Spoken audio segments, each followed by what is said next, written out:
Pre-game show, co-head coach Ryan Pezzetti. Playoff time, feels like playoff weather. It is. It's cold. And the only reason I bring it up is it's about dealing with adversity because you have to change plans, you have to alter this and things like that. That's what can happen in the second season. So this is a little bit of a lesson here. Oh, absolutely. You know what? When you face these teams that you face in the postseason, you absolutely want great weather. But that's not the way it goes. That's why we're built the way we are, and looking forward to it tonight. If it's rainy, if it's windy, if it's cold, running the football is usually a good thing, but you're all about balance, I know. Oh, absolutely. You know what? Week 9, I think we threw the ball as well as we have all year. We really put emphasis on it the past 2 weeks, and then week 8 we probably ran the ball as good as we have all year. So going into the playoffs, we know we have a lot of weapons to take advantage of, and our offensive line is playing great, and our defense is playing extremely well right now. I know it's not by design, but to get all those guys score that did on Friday night, it's got to be fun. It is. You know what? You don't just want one guy. It's a team effort, and it's a collective effort as our coaching staff to make sure we get everybody involved. And we're not asking to highlight anybody in particular, but it is nice when seniors can have a good night. Oh, for sure. We got a great senior group that, being part of a semifinal team a year ago, and then having a 7-2 year this year, moving into the playoffs. Outstanding group of kids. We talked about Caleb Reed in the pregame. We did on our air, and he started the game well. And then Isaac Brule just kind of took the thing over. Yeah, Isaac's a great athlete. He's a phenomenal baseball player, wrestler, football player. He can do it all.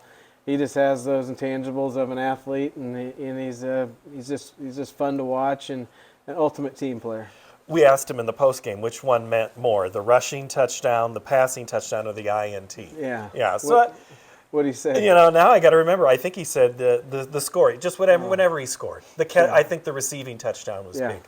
Tight end, Kane Brooks, nice play up the middle too. You know what? He's had 3 touchdown catches. He's kind of the forgotten one.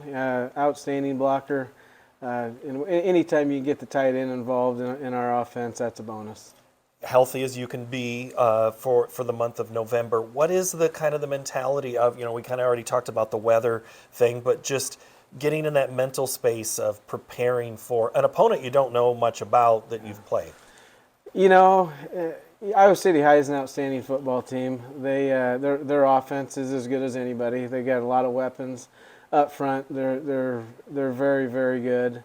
Defensively, they like to take some chances and do some things, but just like you said, when you get to the postseason and you need to be healthy, and we are, and I think they are too.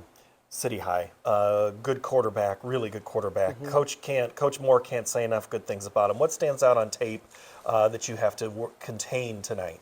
Oh, consistent. He's very accurate. He's nonchalant about how he does it. He's just smooth. And he's definitely the center point of their offense. You got some linemen going to the next level. You got players on both sides of the ball with familiar last names. And then, oh, by the way, they beat the number 1 team last week. Absolutely. They played dynamite. And we know they're going to come to Ankeny, and they're going to play every bit as good as what they played against Bettendorf, and we know that. And we need to raise where expectations are going forward.